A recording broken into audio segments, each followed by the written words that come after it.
जय हिंद दोस्तों, हम आप लोगों के लिए लेकर आ चुके हैं मैथ में पहला टॉपिक फैक्टर्स यानी गुणनखंड के बारे में, जिसमें हमें पढ़ना होगा नंबर्स ऑफ फैक्टर मतलब गुणनखंडों की संख्या। गुणनखंडों की संख्या में देखिए तमाम प्रश्न बनते हैं, अनेकों प्रकार के प्रश्न बनेंगे। मतलब अभाज्य गुणनखंड क्या होता है, फिर कुल गुणनखंडों की संख्या क्या होती है, अभाज्य को रूढ़ गुणनखंड भी कहते हैं, रूढ़ गुणनखंडों की संख्या क्या होगी। इसके अलावा पूछता अभाज्य भाजकों की संख्या क्या होगी, समभाजकों की संख्या क्या होगी, विषम भाजकों की संख्या क्या होगी, या सम गुणनखंडों की संख्या क्या होगी, विषम गुणनखंडों की संख्या क्या होगी। इसके अलावा फिर आगे पूछा जाता है कि गुणनखंडों का योगफल क्या होगा, फिर पूछा जाता है गुणनखंडों का गुणनफल क्या होगा, और पूछा जाता है गुणनखंडों के योगफल का औसत क्या होगा, और पूछा जाता है जो है गुणनखंडों के व्युत्क्रमों का योगफल क्या होगा। तो इन सभी टॉपिकों को हम 5 से 6 क्लासों में कवर करने का प्रयास करेंगे, जिसमें से गुणनखंड की आज पहली क्लास है। देखिए, इसको हम एकदम बेसिक से जीरो लेवल से समझाने का प्रयास करेंगे और उम्मीद है आप सभी लोगों को समझ में आ जाएगा। देखिए, नंबर ऑफ फैक्टर गुणनखंडों की संख्या ज्ञात करने के लिए हम देखिए एक छोटा सा एग्जांपल ले लेते हैं। मान लीजिए एग्जांपल कौन सा है, 24 है। अब देखिए हम क्या कह देते हैं, 24 को कौन कौन सी संख्याएं काट सकती हैं। तो आप लोग क्या कहेंगे, कहेंगे 24 को काटने वाली संख्याएं कौन हो जाएंगी, 1 हो जाएंगी, फिर कौन हो जाएगा, 2 हो जाएगा, 2 के बाद 3 से कटेगा, 3 के बाद किससे कटेगा, 4 से कटेगा, 4 के बाद किससे कटेगा, 6 से कटेगा।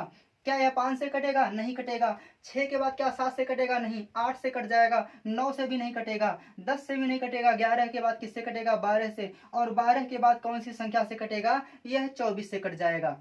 तो ऐसी स्थिति में आप लोग देख रहे हैं गुणनखंड का मतलब क्या है कि 12 को ऐसी कितनी संख्याएं हैं जो काट सकती हैं। तो हम यहाँ काउंट करते हैं तो देखिए क्या हो जाएगा, 1 2 3 4 5 6 7 8, कितना हो गया, 1 2 3 4 5 6 7 8। यानी अगर कह दिया जाए 24 को काटने वाली कुल संख्याएं कितनी हैं, तो यहाँ पर कुल संख्याएं कितनी हैं, 8 हैं।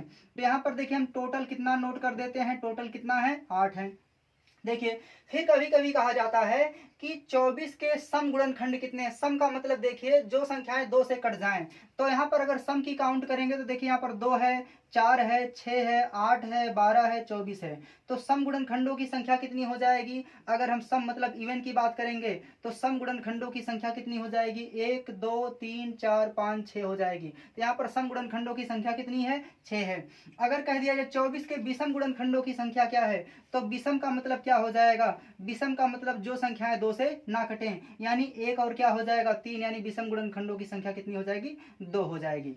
उम्मीद है आप सभी लोग समझ पा रहे होंगे। लेकिन देखिए अगर इसको हमें शॉर्टकट में बनाना होता है तब क्या करते हैं, तो सबसे पहले हमें 24 को कैनोनिकल रूप में लिखना होता है। कभी कभी देखिए प्रश्न आ जाता है कि 24 का कैनोनिकल रूप क्या होगा।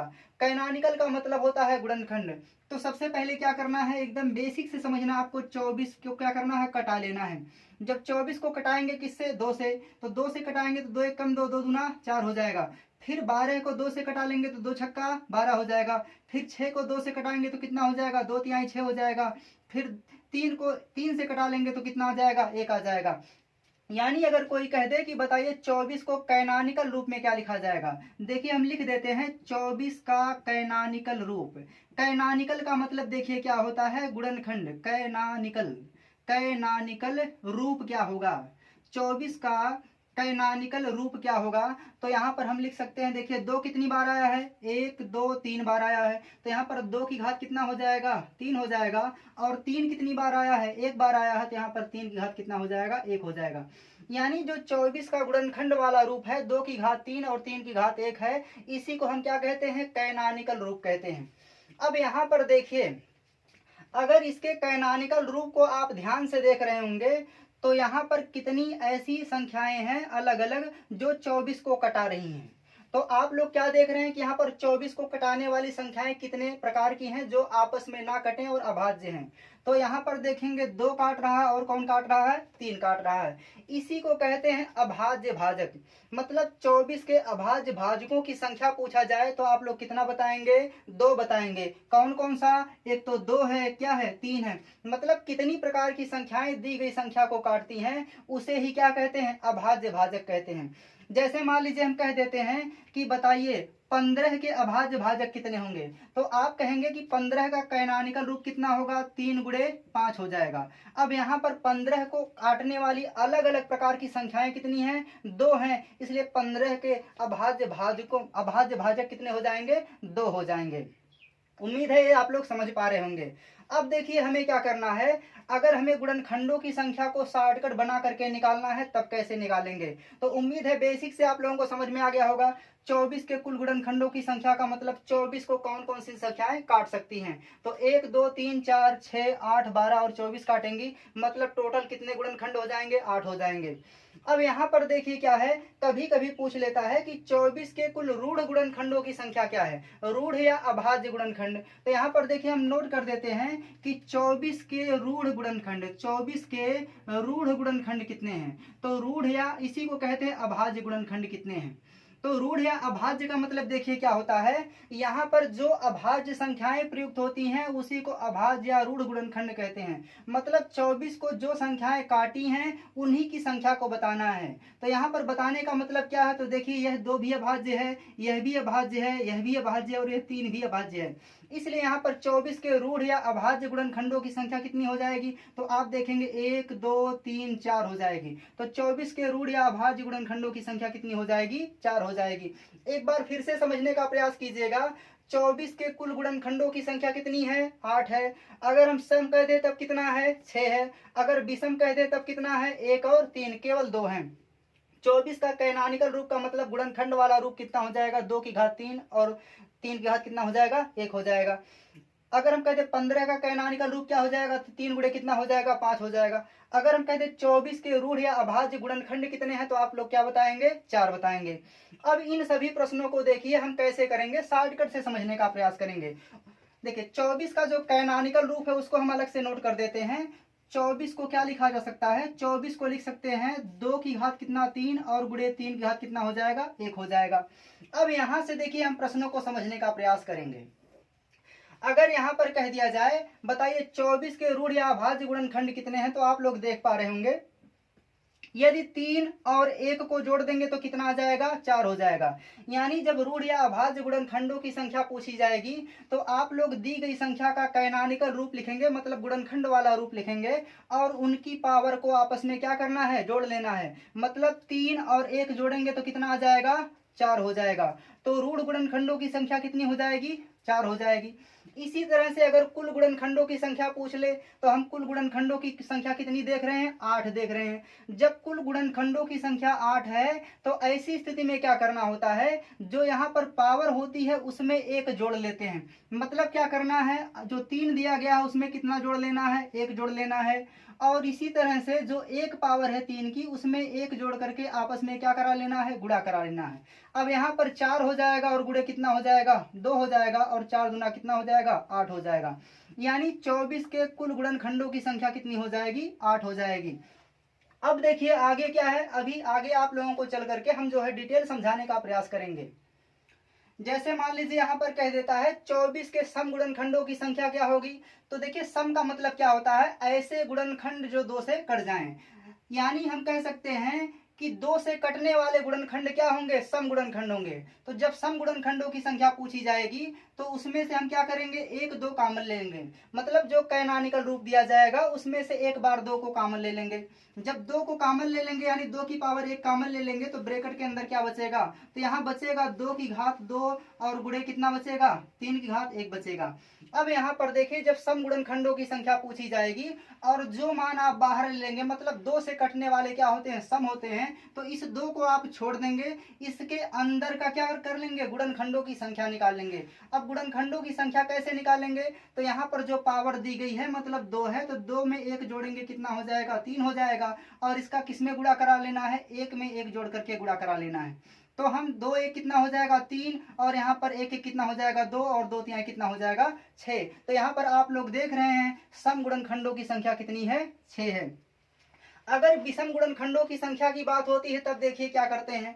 जब विषम गुणनखंडों की संख्या की बात होती है तो जैसे यहाँ पर देखिए क्या लिखा गया है, इसका कैनोनिकल रूप लिखा गया है 2 की घात 3 गुणे 3 की घात कितना है? 1 है। तो जब विषम कहेगा तो ऐसी स्थिति में सम मतलब 2 की पावर वाले जितने मान होते हैं सबको क्या करते हैं, छोड़ देते हैं और से सभी के लिए गुणनखंडों की संख्या निकाल लेते हैं। मतलब यहाँ पर जो है अब 2 की पावर 3 को पूरा छोड़ देंगे तो ऐसी स्थिति में 3 घात कितना बचेगा, 1 बचेगा। इसलिए गुणनखंडों की संख्या निकालते समय 1 में 1 जोड़ के बता देंगे तो कितना आ जाएगा, 2 हो जाएगा। उम्मीद है आप सभी लोगों को यह बेसिक से और शॉर्टकट से समझ में आ गया होगा। हाँ, कभी कभी पूछेगा कि गुणनखंडों का योगफल क्या होगा, तो गुणनखंडों के योगफल के लिए हम आगे आप लोगों को वीडियो बनाकर देंगे। चलिए अब समझने का प्रयास करते हैं। जैसे मान लीजिए किसी संख्या का कैनोनिकल रूप जो है अक्षरों के रूप में लिखा गया है और वे अक्षर जो है अंग्रेजी वर्णमाला के रूप में लिखे गए हैं। जैसे मान लीजिए हम कैनोनिकल रूप लिख देते हैं n बराबर a की पावर x इंटू वाई की पावर b इंटू ए। देखिए गलत हो गया थोड़ा सा, देखिए n बराबर क्या लिख देते हैं, x की पावर a इंटू वाई की पावर b इंटू जेड की पावर क्या लिख देते हैं, c लिख देते हैं। यहाँ पर हम मान लेते हैं, देखिए समझने का प्रयास कीजिएगा। यहाँ पर हम मान लेते हैं जो x है वह क्या है, 2 के रूप का है, मतलब 2 एक सम संख्या के रूप का है। तो ऐसी स्थिति में यहाँ पर अगर पूछा जाए कि कुल अभाज्य भाजक कितने हैं, यानी यहाँ पर जो यह लिखा गया मान है n बराबर x की पावर a इंटू वाई की पावर b इंटू जेड की पावर c लिखा गया है। यहाँ पर हम कह सकते हैं ये जो मान है n के क्या है, कैनोनिकल रूप हैं। इसको हम क्या कहते हैं, कैनोनिकल रूप कहते हैं। और यहाँ पर हमने क्या मान रखा है, जो x है वह कितना है, 2 है और 2 की पावर क्या है, a है। मतलब हम यहाँ पर x को सम समझने का प्रयास कर रहे हैं। अब यहाँ पर देखिए समझना क्या है, अगर कह दिया जाए आपसे कि इसके अभाज्य भाजक कितने हैं, पहला क्वेश्चन बनता है कि अभाज्य भाजकों की संख्या कितनी है। तो देखिए अभाज्य भाजकों की संख्या का मतलब क्या है, यहाँ पर n के कैनोनिकल रूप में ऐसी कितनी प्रकार की संख्याएं हैं जो n को काट रही हैं। जैसे अभी बताएं कि 12 को कौन कौन सी संख्याएं काट रही, तो आप लोग देखेंगे 2 की घात 4 था, गुणे कितना था, 3 था। 2 की घात कितना था, 2 की घात 2 था और गुणे कितना था, 3 था। तो यहाँ पर 12 को कितने प्रकार की संख्याएं काट रही, एक तो 2 काट रहा है, एक 3 काट रहा है, इसलिए इसके अभाज्य भाजक कितने हैं, तो 2 हैं। इसी तरह से देखिए यहाँ पर देखेंगे तो अभाज्य भाजक कितने हो जाएंगे, तो अभाज्य भाजक का मतलब क्या है, n को कितने प्रकार की संख्याएं काट रही हैं। तो यहाँ x भी काट रहा है, y भी काट रहा है और z भी काट रहा है, इसलिए यहाँ पर अभाज्य भाजकों की संख्या कितनी हो जाएगी, 3 हो जाएगी। अगर पूछा जाए वे कौन कौन से होंगे, तो यहाँ पर हो जाएगा x होंगे, y होंगे और क्या हो जाएंगे, z हो जाएंगे। जैसे मान लीजिए हम एक संख्या लिख लेते हैं 2 की घात 5 गुणे 3 की घात 7 गुणे लिख लेते हैं 5 की घात 9 गुणे लिख लेते हैं 7 की घात 4 और इसमें पूछ लेते हैं बताइए अभाज्य भाजक कितने हैं। तो अभाज्य भाजक का मतलब जो अलग अलग प्रकार की संख्याएं आधार के रूप में होती हैं उसी को क्या कहते हैं, अभाज्य भाजक कहते हैं। जैसे 2 की घात 5 3 की घात 7 5 की घात 9 7 की घात 4 में अभाज्य भाजकों की संख्या कितनी है, तो यहाँ पर जो बेस वाले मान है मतलब 2 3 5 और 7 यही क्या है, अभाज्य भाजक हैं। तो यहाँ पर देखा जाए तो अभाज्य भाजकों की संख्या कितनी हो जाएगी, 4 हो जाएगी। ये पावर वाला 4 नहीं, यहाँ पर जो इनकी संख्या यही क्या है, अभाज्य भाजकों की संख्या है। इसके बाद देखिए अभाज्य भाजकों की संख्या कितनी हो जाएगी, 3 हो जाएगी। उम्मीद है समझ में आ गया होगा। अब आगे देखिए क्या है, अब पूछता है कि कुल रूढ़ गुणनखंडों की संख्या क्या होगी या अभाज्य गुणनखंडों की संख्या क्या होगी। तो यहाँ पर देखिए दूसरा जो टाइप है रूढ़ या अभाज्य गुणनखंड पूछा जाता है। तो रूढ़ या अभाज्य गुणनखंड कैसे निकालते हैं, तो रूढ़ या अभाज्य गुणनखंड निकालने के लिए देखिए क्या करते हैं, आपको अभी बताया गया था कि जैसे 12 के रूढ़ गुणनखंड क्या होंगे, तो आप लोग 12 को कटाए थे और 12 को जितनी अभाज्य संख्याएं काटती हैं वही क्या होता है, रूढ़ या अभाज्य गुणनखंडों की संख्या होती है। तो 12 को हम 2 से कटाएंगे तो 2 छक्का 12 हो जाएगा, फिर 2 तिहाई 6 हो जाएगा, फिर 3 एकम कितना हो जाएगा, 3 हो जाएगा। तो यहाँ पर 12 के रूढ़ गुणनखंडों की संख्या कितनी थी, रूढ़ या अभाज्य गुणनखंड कितने थे, तो 1 2 और कितने हो जाएंगे, 3 हो जाएंगे। इसी तरह से देखिए जब रूढ़ या अभाज्य गुणनखंड पूछेगा तो हम यहाँ फिर से समझने का प्रयास करेंगे। जो 12 है इसको क्या लिखा जा सकता था, 2 की घात 2 और गुणे कितना, 3 की घात 1 लिख सकते हैं। तो यहाँ पर हम देखें काउंट करके देखें तो रूढ़ या अभाज्य गुणनखंडों की संख्या कितनी है, 1 2 और 3 है। तो यहाँ पर अगर हम पावर को डायरेक्ट जोड़ लेते हैं 2 और 1 कितना हो जाएगा, 3, तब भी अभाज्य गुणनखंडों की संख्या कितनी हो जाएगी, 3 हो जाएगी। यानी रूढ़ या अभाज्य गुणनखंडों की संख्या निकालने के लिए हम संख्या को पहले अभाज्य गुणनखंडों के कैनोनिकल रूप में लिखते हैं, इसके बाद पावर को क्या करते हैं, जोड़ लेते हैं। जैसे ये संख्या जो लिखी गई है एक्स की पावर ए इंटू वाई की पावर बी इंटू जेड की पावर सी में अभाज्य गुणनखंडों की संख्या अगर पूछा जाए या रूढ़ गुणनखंडों की संख्या पूछा जाए तो यहाँ पर क्या करना है, सीधे पावर को जोड़ लेना है। मतलब ये क्या हो जाएगा, ए प्लस बी प्लस क्या हो जाएगा, सी हो जाएगा। अब इसके बाद देखिए अगला पूछा जा सकता है आप लोगों से, अभाज्य या रूढ़ गुणनखंडों के बाद कुल गुणनखंडों की संख्या क्या होगी, कुल गुणनखंडों की संख्या क्या होगी। तो ध्यान से समझना है। अब देखिए कुल गुणनखंडों का मतलब क्या है, जैसे हम कह दें कि बताइए 12 को कितने प्रकार की संख्याएं काट सकती हैं। यहाँ पर समझना है 12 को कितने प्रकार की संख्याएं काट सकती हैं। तो क्या 12 को 1 काट सकता है, 2 काट सकता है, 3 काट सकता है, 4 काट सकता है, 5 नहीं काट सकता, 6 काट सकता है, क्या काट सकता है, और इसके बाद कौन काटेगा, 12 काटेगा। तो यहाँ पर हम क्या देख रहे हैं कि 12 के अभाज्य यानी कुल गुणनखंडों की संख्या कितनी है, 1 2 3 4 5 और 6 है। 1 2 3 4 5 6 है। अब इसको देखिए शॉर्टकट में समझना है तो हम क्या करेंगे, 12 का कैनोनिकल रूप लिखेंगे। 12 का कैनोनिकल रूप कितना होता है, तो होता है 2 की घात कितना, 2 गुणे 3 की घात कितना, 1 होता है। अब समझना है अगर आप 2 और 1 जोड़ेंगे तो क्या आएगा, अभाज्य गुणनखंडों या रूढ़ गुणनखंडों की संख्या आएगी। लेकिन अगर हम 2 में 1 जोड़ दें और कितना करें, 1 में 1 जोड़ करके आपस में गुणा करा दें, मतलब यहाँ पर आएगा 3 और यहाँ पर कितना हो जाएगा 2, तो 3 दूना कितना हो जाएगा, 6 हो जाएगा। और यहाँ पर हम काउंट करके देखे थे तो कुल गुणनखंडों की संख्या कितनी थी, 6 थी। यानी अगर यहाँ पर n बराबर x की पावर a, y की पावर b, z की पावर c में कुल गुणनखंडों की संख्या निकालना है तो आपको क्या करना है, पावर में 1 जोड़ देना है। पावर में कितना जोड़ देना है, पावर में 1 जोड़ देना है और उनका आपस में क्या करा देना है, गुणा करा देना है। इसलिए यहाँ पर क्या हो जाएगा, a प्लस 1 हो जाएगा, गुणे कितना हो जाएगा, b प्लस 1 हो जाएगा और गुणे कितना हो जाएगा, c प्लस 1 हो जाएगा। अब इसके बाद देखिए अगला पूछा जा सकता है आपसे कि कुल गुणनखंडों की संख्या के बाद सम गुणनखंडों की संख्या क्या होगी। तो देखिए सम गुणनखंड इसके बाद पूछे जा सकते हैं। तो सम गुणनखंड का मतलब देखिए ऐसे गुणनखंड जो 2 से क्या हो जाएं, कट जाएं। अब मान लीजिए कि यहाँ पर जो x है वह कैसी संख्या है, x यहाँ पर जो है 2 है और 2 की पावर देखिए हम कितना ले लेते हैं, 5 ले लेते हैं। 2 की पावर कितना ले लेते हैं, 5 ले लेते हैं और सभी मान देखिए इसी तरह से ले लेते हैं समझाने के लिए। तो सम गुणनखंडों की संख्या का मतलब क्या है, देखिए हमें ऐसे गुणनखंड लेना है जो 2 से कट जाएं।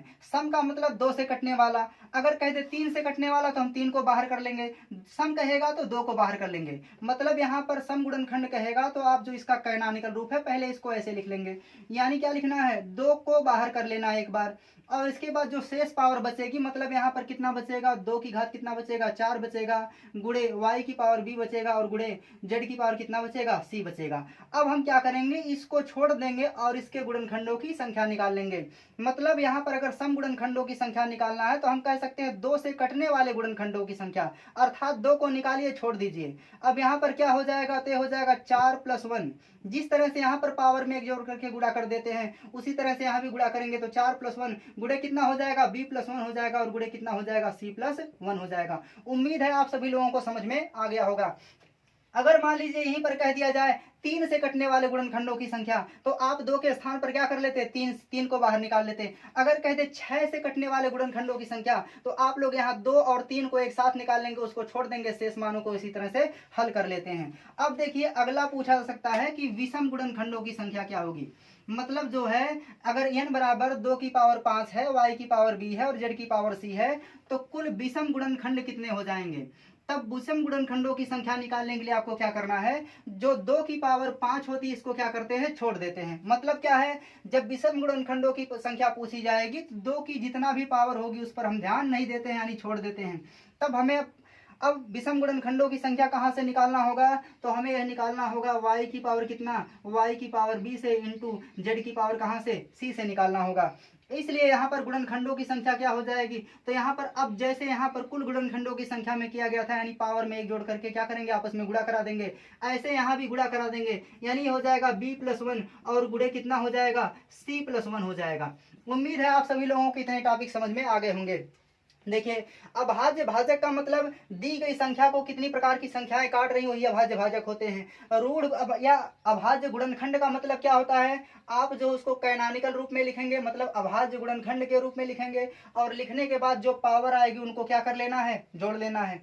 कुल गुणनखंडों की संख्या पूछी जाएगी तो क्या करना है, पावर में एक एक जोड़ करके क्या करना है, आपस में गुणा करा लेना है। जब सम गुणनखंड पूछेगा तो सम का मतलब क्या होता है, दो से कटने वाला गुणनखंड, यानी दो को बाहर निकाल लेना है और शेष सभी संख्याओं को लिखने के बाद क्या करना है, पावर में एक जोड़ करके आपस में गुणा कर लेना है।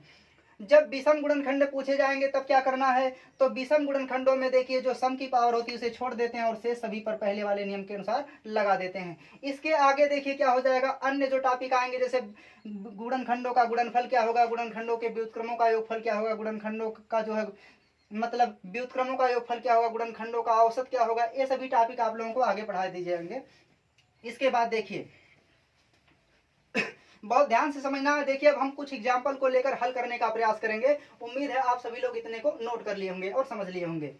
जैसे मान लीजिए कह दिया जाए कि 120 के सभी गुणनखंडों को ज्ञात करना है, तो सबसे पहले क्या करना है, आप 120 को क्या करेंगे, कटा लेंगे। जैसे मान लीजिए यहाँ पर जो संख्या n है क्या है, 120 है, तो सबसे पहले हम क्या करेंगे, n के अभाज्य गुणनखंडों का मान निकाल लेंगे। मतलब क्या है कि n को हम कैनोनिकल रूप में लिखेंगे। तो कैनोनिकल रूप में लिखने के लिए सबसे पहले आपको क्या करना होगा, इसको कटा लेना होगा। तो यह 2 छक्का कितना हो जाएगा, 12। फिर 2 से कटा लेंगे तो कितना आएगा, 30 आएगा। फिर 2 से कटाएंगे तो कितना आएगा, 15 आ जाएगा। फिर 2 3 से कटेगा, 3 बच्चे कितना हो जाएगा, 15, और 5 से कटाएंगे तो क्या है, पूरा पूरा कट जाएगा। यानी अगर हम 120 को कैनोनिकल रूप में लिखना चाहें तो क्या हो जाएगा, तो आप कह सकते हैं 2 की घात कितना, यानी 2 का गुणा कितनी बार करना पड़ेगा, 1 2 और 3, तो 2 की घात कितना हो जाएगा, 3 हो जाएगा। इसी तरह से देखिए 3 कितनी बार आया है, तो आप लोग देख रहे हैं 3 कितनी बार आया है, 1 बार आया है। और 5 कितनी बार आया है, 1 बार आया है। देखिए अगर कह दिया जाए कि 120 का कैनोनिकल रूप है, तो कैनोनिकल का मतलब देखिए यही होता है कि गुणनखंडों के रूप में, यानी अभाज्य गुणनखंडों के रूप में इसको डिवाइड कर देना होता है। अब देखिए यहाँ से हम सभी प्रकार के प्रश्नों को आप लोगों को एक साथ बताने का प्रयास करते हैं। सबसे पहले देखिए पूछा जा सकता है आपसे कि अभाज्य भाजक कितने हैं। अभाज्य भाजक कितने हैं मतलब जो है कितनी अलग अलग प्रकार की संख्याएं हैं जो 120 को काट रही हैं। तो आप लोग देखिए, एक तो 2 आ रहा है, 3 आ रहा है, और कौन आ रहा, 5 आ रहा है। इसका मतलब ऐसी 3 संख्याएं हैं, 3 प्रकार की संख्याएं हैं जो 120 को काट सकती हैं, उसी को अभाज्य भाजक कहते हैं। तो अभाज्य भाजकों की संख्या कितनी हो जाएगी, 3 हो जाएगी। अगर पूछा जाए कौन कौन होंगे, तो वे 2 होंगे, 3 होंगे, और कौन हो जाएंगे, 5 हो जाएंगे। इसके बाद देखिए पूछा जा सकता है अभाज्य या रूढ़ गुणनखंड। इसके बाद क्या पूछा जा सकता है, अभाज्य या रूढ़ गुणनखंड की संख्या। तो अभाज्य या रूढ़ गुणनखंड की संख्या कैसे निकालते हैं आप लोगों को समझना है। अभाज्य या रूढ़ गुणनखंडों की संख्या का मतलब देखिए क्या है, 120 को जितनी संख्याएं जो अभाज्य हैं काट चुकी हैं वही क्या है, अभाज्य या रूढ़ गुणनखंडों की संख्या है। तो यहाँ पर अगर हम काउंट करके भी बता सकते हैं, जैसे 1 2 3 4 5, तो यहाँ पर 120 को कितनी संख्याएं काट रही, 5 काट रही हैं, इसलिए अभाज्य या रूढ़ गुणनखंडों की संख्या कितनी हो जाएगी, 5 हो जाएगी। अब यहाँ पर देखिए इसके पहले फार्मूले से क्या बताया गया था कि जब अभाज्य या रूढ़ गुणनखंडों की संख्या पूछी जाएगी तो हम पावर को जोड़ लेंगे। मतलब यहाँ पर क्या हो जाएगा, 3 हो जाएगा, धन 1 हो जाएगा, धन 1 हो जाएगा, तो जोड़ेंगे तो कितना हो जाएगा, 5 हो जाएगा। यानी अभाज्य या रूढ़ गुणनखंडों की संख्या कितनी हो जाएगी, 5 हो जाएगी। इसके बाद देखिए पूछा जाता है कुल गुणनखंडों की संख्या क्या होगी। तो कुल गुणनखंडों की संख्या निकालने के लिए आपको क्या करना है, देखिए क्या बताया गया था कि कुल गुणनखंडों की संख्या निकालने के लिए आप पावर में 1 जोड़ेंगे और सबका आपस में गुणा करा लेंगे। यानी यहाँ पर हो जाएगा 3 + 1 गुणे कितना हो जाएगा, 1 धन 1 हो जाएगा, गुणे कितना हो जाएगा, 1 धन 1 हो जाएगा। अब इसको हल करेंगे तो कितना हो जाएगा, तो हो जाएगा 4 गुणे कितना हो जाएगा, 2 गुणे 2। हल करेंगे तो 4 दूनी 8, 8 दूना कितना हो जाएगा, 16 हो जाएगा। यानी हम कह सकते हैं कि 120 के कुल गुणनखंडों की संख्या कितनी हो जाएगी, 16 हो जाएगी। अब इसके बाद देखिए सम गुणनखंडों की संख्या कितनी हो जाएगी, यानी 120 के सम गुणनखंडों की संख्या कितनी हो जाएगी। तो सम गुणनखंडों की संख्या कैसे निकालेंगे, तो इसके पहले क्या बताया गया था, जब सम गुणनखंडों की संख्या पूछी जाएगी तो सम का मतलब होता है ऐसे कितने गुणनखंड जो 2 से कटते हैं। तो 2 से कटने का मतलब क्या है कि आप एक बार 2 को बाहर कर लेंगे। तो 2 को एक बार बाहर करेंगे तो 2 की पावर 3 है, तो उसमें से एक बाहर आ जाएगा, तो अंदर कितना बचेगा, तो यहाँ पर बचेगा 2 की घात 2 गुणे 3 की घात 1 और गुणे 5 की घात कितना बचेगा, 1 बचेगा। अब समझना है कि जब सम गुणनखंडों की संख्या पूछी जाएगी तो आपको यहाँ क्या करना है, 2 को छोड़ देना है। जब 2 को छोड़ देंगे तो ऐसी स्थिति में अब गुणनखंडों की संख्या निकालने के लिए जो शेष बचे हुए मान है इसमें पावर में 1 जोड़ करके आपस में गुणा कर लेंगे। यानी यहाँ पर सम गुणनखंडों की संख्या कितनी हो जाएगी, तो ये हो जाएगा 2 धन 1। यहाँ पर जो पावर है 2 उसमें कितना जोड़ा गया, 1, और यहाँ पर कितना जोड़ा जाएगा, 1 धन 1, और यहाँ पर कितना हो जाएगा, 1 धन 1 हो जाएगा। अब इसका गुणा करेंगे तो हो जाएगा 3 गुणे कितना, 2 गुणे कितना हो जाएगा, 2, तो 3 दूना 6 दूना कितना हो जाएगा, 12 हो जाएगा। यानी यहाँ पर सम गुणनखंडों की संख्या कितनी हो जाएगी, 12 हो जाएगी। ऐसे ही देखिए अगर पूछ लिया जाए विषम गुणनखंडों की संख्या कितनी होगी, यानी 120 के विषम गुणनखंडों की संख्या कितनी होगी, तो विषम गुणनखंड निकालने के लिए क्या बताया गया था कि जो पावर 2 की पावर होगी यानी 2 की पावर 3 होगी, गुणे कितना लिखा गया, 3 की पावर 1 लिखा गया है, गुणे 5 की घात 1 लिखा गया है। विषम गुणनखंडों की संख्या निकालते समय 2 की पावर अर्थात सम वाले सभी मानों को छोड़ देते हैं। जब सम वाले सभी मानों को छोड़ देंगे तो यहाँ पर गुणनखंडों की संख्या कितनी हो जाएगी, तो यहाँ पर जो पावर है शेष उन सबका आपस में गुणा कर लेंगे 1 जोड़ करके, तो यहाँ पर 1 धन 1 हो जाएगा और गुणे कितना हो जाएगा, 1 धन 1 हो जाएगा। अब यहाँ पर हो जाएगा 2 गुणे 2 बराबर कितना हो जाएगा, 4 हो जाएगा। उम्मीद है आप सभी लोगों को यह टॉपिक समझ में आ गया होगा। इसको आराम से समझेंगे और नोट बना लेंगे। इसके बाद देखिए और कौन कौन से क्वेश्चन जो साधारण टाइप के हैं और जो पहली वाली क्लास में पढ़ाने लायक है उन सभी को हम आज पढ़ाने का प्रयास कर रहे हैं। जैसे कह दिया जाए कि यहाँ पर 120 के ऐसे कितने गुणनखंड हैं जो 6 से कट जाएंगे, यानी 6 से कटने वाले गुणनखंड। इसके पहले क्या बताया गया, सम गुणनखंड, सम का मतलब 2 से कटने वाले। अब हम क्या कह रहे हैं, 6 से कटने वाले गुणनखंड। जब 6 से कटने वाले गुणनखंड निकालना है तो ऐसी स्थिति में देखिए करना क्या है, आपको देखिए लास्ट तक सभी टॉपिक आराम से बहुत डिटेल पढ़ाए जाएंगे। लगभग इस पर 8 से 10 वीडियो, यानी 8 10 नहीं, लगभग 4 से 5 वीडियो बनाने का प्रयास करेंगे। 6 से कटने वाले गुणनखंड कितने हो जाएंगे, तो यहाँ पर देखिए क्या करना है, आपको 6 को बाहर कर लेना है। 6 कैसे बाहर होगा, तो आप कहेंगे एक बार 2 ले लीजिए, एक बार कितना ले लीजिए, 3 ले लीजिए। देखिए कटने वाले का मतलब क्या है कि वह गुणनखंड में शामिल भी होना चाहिए। ऐसा ना हो कि हम कह दें 21 से कटने वाला गुणनखंड बताइए, तो यहाँ 7 है ही नहीं तो 21 नहीं बनेगा, इसलिए ज्ञात नहीं कर सकते हैं। अब देखिए यहाँ 6 बनाया जा सकता है, इसलिए 6 को हम ले सकते हैं। तो 6 से कटने वाले गुणनखंड कितने हो जाएंगे, तो आप क्या करेंगे, 2 की घात 1 और 3 की घात 1 को बाहर कर लेंगे तो 6 बन जाएगा। अब क्या करना होता है, जो शेष बचे हैं उनको हम अंदर लिखेंगे। तो 2 कितनी बार बचा है, 2 बार बचा है, और 5 कितनी बार बचा है, 1 बार बचा है। अब यहाँ पर जो बाहर होता है उस पर हम ध्यान नहीं देते हैं, यानी उसे छोड़ देते हैं। तो 6 से कटने वाले गुणनखंडों की संख्या निकालने के लिए क्या करना है, अब जो पावर अंदर दिखाई दे रही उसमें 1 जोड़ना है, मतलब 2 धन 1 गुणे कितना हो जाएगा, 1 धन 1 हो जाएगा। हल करेंगे तो 3 गुणे कितना हो जाएगा, 2 बराबर कितना आ जाएगा, 6 आ जाएगा। यानी 6 से कटने वाले गुणनखंडों की संख्या कितनी हो जाएगी, 6 हो जाएगी।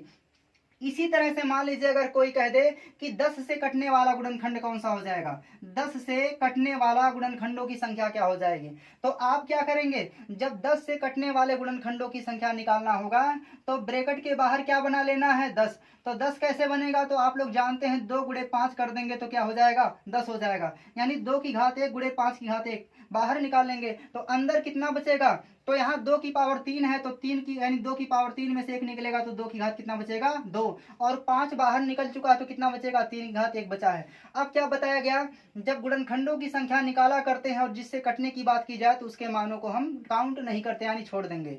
तो यहाँ पर 10 बनेगा, 10 को छोड़ देंगे तो जो शेष बचेगा वहीं से गुणनखंडों की संख्या निकाल लेते हैं। मतलब यहाँ पर क्या हो जाएगा, तो ये हो जाएगा, यानी 10 से कटने वाले गुणनखंडों की संख्या क्या हो जाएगी, तो जो पावर उसमें 1 जोड़ेंगे, यानी 2 धन 1 और गुणे कितना हो जाएगा, 1 धन 1 हो जाएगा, और इन सबका आपस में गुणा करा लेंगे, मतलब ये हो जाएगा 3 गुणे 2 बराबर कितना आ जाएगा, 6 हो जाएगा। उम्मीद है आप सभी लोगों को इतने टॉपिक समझ में आ गए होंगे। इसके बाद हम जो है आगे के टॉपिकों को लेकर जल्द ही आने का प्रयास करेंगे। चैनल को लाइक और सब्सक्राइब करके संख्या को बढ़ाने का प्रयास करेंगे। जय हिंद।